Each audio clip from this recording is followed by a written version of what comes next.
मिश्रा साहब, आप तो पहले भी कई बार हमने आपसे इस मुद्दे पे बातचीत की और ये कोई आज का मुद्दा नहीं है, ये कई सालों से चलता चला आ रहा है। अभी टक्कर सर बता रहे थे कि एक बाकायदा प्रोसेस है, बाकायदा इवन एक कोर्स तक डिजाइन है जो करवाने का सजेशन रहता है कि आपके रिकवरी एजेंट ये कोर्स करें, लेकिन अमूमन कई बार रिकवरी एजेंट्स का बिहेवियर किसी गुंडे से कम नहीं होता।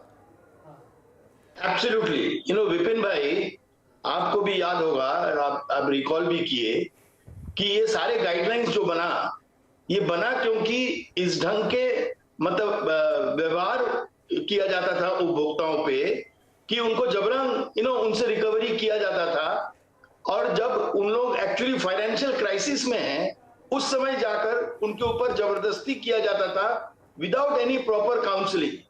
यू सी, गाइडलाइन बहुत क्लियरली कहता है कि आप जब कभी भी रिकवरी स्टेज पे आते हो and you are suppose to take back the asset जो मॉर्गेज है, there is a due diligence, there is a due process. उस प्रोसेस में बहुत क्लियरली कहा गया है कि आपको काउंसिल करना होगा। You have to counsel the person and understand कि कैसे हम जो डेट रिडन कंज्यूमर है उनके पास से कैसे हम आसान तरीके से रिकवर कर सकेंगे, और उनको एक कॉन्फिडेंस में लेना होगा। यू सी, आप जबरदस्ती, क्योंकि क्या होता है, हमने जो मतलब स्टडी किए हैं कि आप कंज्यूमर से हाई इंटरेस्ट केवल नहीं, आप इंटरेस्ट पे इंटरेस्ट पेनल्टीज कई इंपोज कर देते हो, और हम देखे हैं कि बड़े बड़े जो कर्जदार होते हैं उनके साथ तो आप नेगोशिएट कर लेते हो और माफ कर देते हो उनका कई अमाउंट्स जो उनके ऊपर ड्यू है, लेकिन जो छोटे मतलब बोरोवर्स हैं, जैसे ये किसान भाई लिए थे अपना ट्रैक्टर के लिए और उसके बच्चों को मतलब वो एसेट वो लायबिलिटी को कंटिन्यू करना पड़ गया, आपको उनके साथ बैठकर समझना होगा कि वो किस ढंग से उसको क्लोज करना चाहते हैं, क्या उपाय हो सकता है, आज का उनका क्या आमदनी है, किस ढंग से उस आमदनी से वो बचाकर इसको क्लोज कर सकता है, और किस ढंग से बैंक भी एक मतलब सिंपैथेटिक लुक लेकर जैसे बड़े बड़े कर्जदार को माफ कर देते हैं, तो इनको क्यों नहीं इस ढंग का वातावरण बने जिससे उनका लोन क्लोजर हो जाए और उनके ऊपर जबरदस्ती जाकर गुंडागर्दी ना करना पड़े। और सबसे बड़ी इंपॉर्टेंट पॉइंट जो है, ये जितने इंस्टीट्यूट्स हैं जो ये सब कोर्स चलाते हैं, हम आपको कह रहे हैं, हम जानते हैं ये केवल कहने के लिए कोर्स चलाते हैं, वो सॉफ्ट स्किल्स नहीं दिलाते हैं लोगों को जी, और उनको सर्टिफिकेट फर्जी रूप से दे दिया जाता है कि वो क्वालिफाइड है एज ए रिकवरर, बट वो क्वालिफाइड नहीं है, और इस पे भी ध्यान देना चाहिए। बिल्कुल बिल्कुल। टक्कर साहब, दो बहुत महत्वपूर्ण सवाल यहां पर उठेंगे और दोनों पर मैं आपसे जवाब चाहूंगा। पहला सवाल तो ये कि अभी बात हुई सिर्फ महिंद्रा एंड महिंद्रा फाइनेंस के थर्ड पार्टी वसूली पर या रिकवरी पर, उस पर घटना के चलते बैन लगाया। क्या आपको नहीं लगता कि ये थर्ड पार्टी वसूली का सिस्टम आपको हर संस्था से हटा देना चाहिए? और नंबर दो, जब ये इतना संवेदनशील मुद्दा है तो क्या बैंक अपना स्टाफ नहीं रख सकता? क्या ये फाइनेंशियली इतना बड़ा बोझ है कि आपको थर्ड पार्टी पर ही जाना पड़ेगा? बैंक इस चीज को अपने अंडर, अपनी निगरानी में, खुद की कंपनी में अपना एक स्टाफ नहीं बना सकता? देखिए, ये जो पहला आपने मुद्दा उठाया कि वेदर की थर्ड पार्टी आउटसोर्सिंग होनी चाहिए भी नहीं होनी चाहिए, स्पेशली रिकवरी के लिए, ये देखिए अब डिपेंड करता है इंस्टीट्यूशन के ऊपर।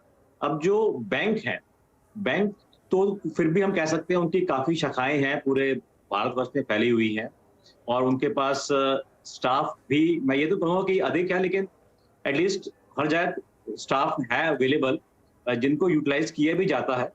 और अगर आप देखेंगे तो शायद बैंकों में रिकवरी एजेंट ऑल्दो इस्तेमाल किए जा रहे हैं, लेकिन इतने ज्यादा स्तर पे इस्तेमाल नहीं किए जा रहे कि जैसे कि बाकी ये जो प्राइवेट इंस्टीट्यूशंस हैं वो अपने लेवल पे इस्तेमाल कर रहे हैं। तो ये अब ये मुद्दा आता है कि रिकवरी के लिए हम इनका एजेंट का इस्तेमाल करें या ना करें।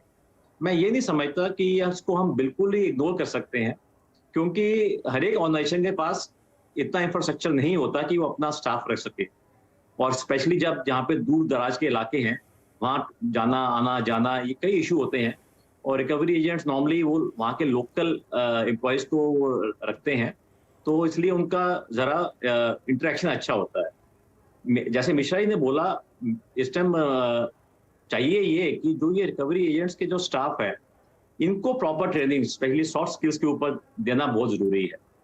ऑल्दो मैं थोड़ा सा इस बात पे ये नहीं दूसरे से थोड़ा डिफर करूंगा कि क्योंकि जो ये इनसे कोर्स किया जाता है, वो कोर्स ऑब्वियसली उसमें भी ये सॉफ्ट स्किल भी बताए जाते हैं, बट परहैप्स कहीं ना कहीं कोई कमी पेशी है शायद उसको, जिसको हम इम्प्रूव कर सकते हैं। जी, तो सुगंध जी जी जी सर।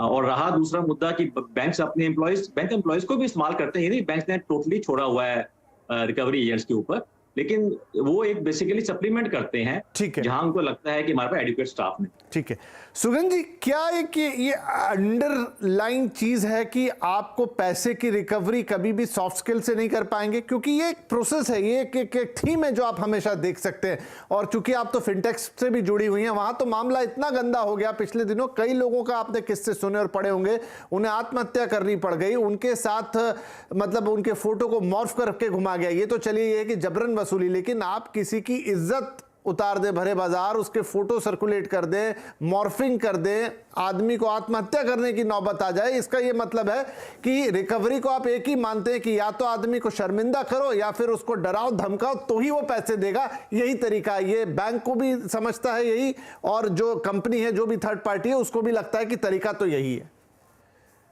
नहीं, ये बिल्कुल भी तरीका नहीं है। और आई थिंक जो पिछले एपिसोड्स आए हैं, आपको पता होगा कि बहुत सारी इलीगल चाइनीज ऐप थी जिनके चलते ये सब कुछ हुआ, तो अब इसको जनरलाइज करना गलत होगा। जैसे कि सर ने भी बोला, दोनों लोगों ने, कि एक फिनटेक कंपनी। सुगंधा जी, इसमें प्रश्न ये उठता है, वो ऐप बन जाते हैं, उनसे लोन बढ़ जाते हैं, उनसे रिकवरी के इतने भद्दे तरीके इस्तेमाल किए जाते हैं, तो क्या हमारे पास कोई ऐसा सिस्टम नहीं है कि ये चीज हो ही ना? ठीक है, अब आरबीआई उस पर बहुत कुछ एक्शन ले रहा है, लेकिन वहां तक नौबत ही कैसे पहुंची?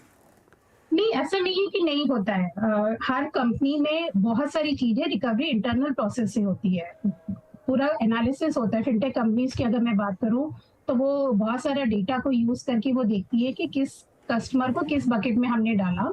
जहां पे कस्टमर का जेन्युइन इश्यू होता है, ऑब्वियसली कस्टमर के साथ पेशेंटली उन कस्टमर्स को डील किया जाता है। इंटेंट को हम देखते हैं कि क्या कस्टमर डेटा को यूज करके वो सिर्फ बहाने बना रहे हैं या वहां पे कोई जेन्युइन इश्यू है।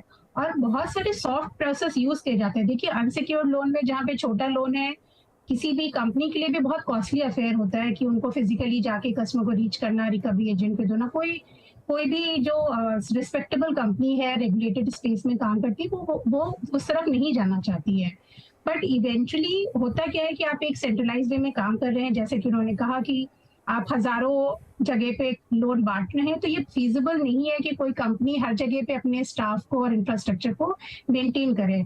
तो हमें इस प्रॉब्लम को सॉल्व इस तरह से करना है, क्योंकि हम ऐसी प्रॉब्लम नहीं सॉल्व कर सकते कि आपने रिकवरी के पूरे आउटसोर्सिंग को हटा दिया तो इसका मतलब है कि हम वहां पे लोन ही नहीं दे पाएंगे, जो कि हम नहीं चाहते हैं। फाइनेंशियल इंक्लूजन के पर्सपेक्टिव से ये तो बहुत गलत तरीका होगा। आई थिंक आइडिया यही है कि रिकवरी एजेंट्स को हम कैसे और ज्यादा बेटर कर सकते हैं।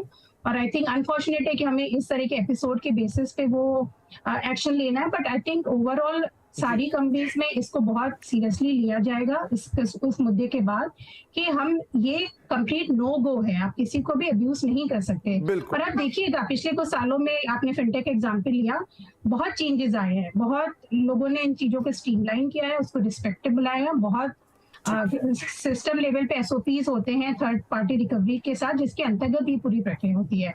और आई एम श्योर टेक्नोलॉजी को यूज करके हम इसको और बेटर कर सकते हैं। ठीक है, तो चलिए, इंप्रूवमेंट है, लेकिन फिर भी आज की तारीख में इस तरह की घटनाएं आती हैं। इस तरह की एक भी घटना पूरे सिस्टम पे सवाल खड़ा करती है और रूल्स एंड रेगुलेशन पर भी। एक छोटा ब्रेक लेते हैं और थोड़ी चर्चा को इस तरफ ले जाएंगे कि क्या मौजूदा जो प्रावधान है, मौजूदा जो नियम कानून है, वो पर्याप्त है इस तरह की चीज़ों को रोकने के लिए? उनमें थोड़ी और कड़ाई लाने की ज़रूरत है, उन्हें थोड़ा और बेहतर बनाने की ज़रूरत है। क्योंकि एक तरफ तो जहां भारतीय यूपीआई का पूरी दुनिया में डंका बज रहा है, लेकिन उसी देश में अगर ऐसी घटनाएं हों हमारे बैंकिंग सिस्टम के अंदर, तो वो हमारी नाक भी नीची करती है। छोटा ब्रेक के बाद बातचीत जारी रहेगी।